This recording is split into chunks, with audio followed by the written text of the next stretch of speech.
রমজান মাস চলে আসতেছে আর আমার হচ্ছে এখন পরিষ্কার পরিচ্ছন্নতা শুরু। এটার অর্থ এই নয় যে আমি পরিষ্কার পরিচ্ছন্ন থাকি না, তার মানে হচ্ছে এটা আমার অভ্যাস, আমার ভালো লাগে এসব কাজ করতে।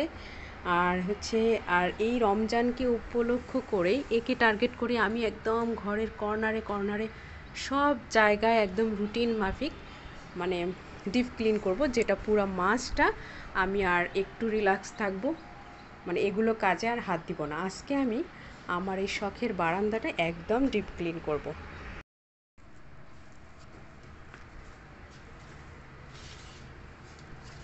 এই ধরনের মানে কাজগুলো যে আমি কোনো কর্নার ক্লিন করতেছি বা বারান্দা বা হচ্ছে যে ড্রয়িং স্পেসের কোনো কর্নার ডিপ ক্লিন করতেছি, প্রথমেই হচ্ছে ঝাড়ু দিয়ে একদম টবগুলো সরায়।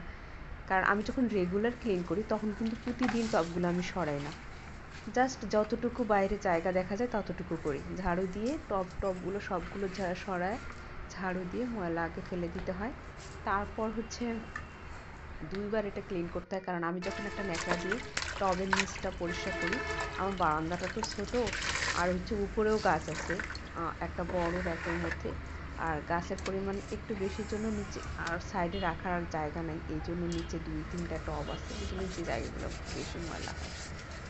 তো একবার ক্লিন করার পর অনেক বেশি কাদা হয়ে যায় পানিগুলো, তখন আবার ওই পানিটা ফেলে দিয়ে আবার ভালো করে ক্লিন করার জন্য পুনরায় হচ্ছে ভালো পানি দিয়ে মুছতে হয়।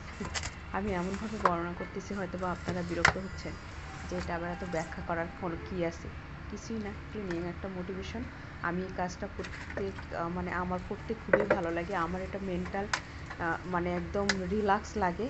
আর যখন রমজান মাস আসে তখন আমার কাছে মনে হয় যে এই যে আয়োজনগুলো করলাম, এটা নিজের ভিতর থেকে একটা যে আমি যে নিয়াত করছি সেটা নিজের ভিতর থেকে একটা সাড়া লাগে যে না, আমার প্রিপারেশন, আমার প্রস্তুতি, একটা স্বস্তি, মেন্টাল একটা পিস লাগে।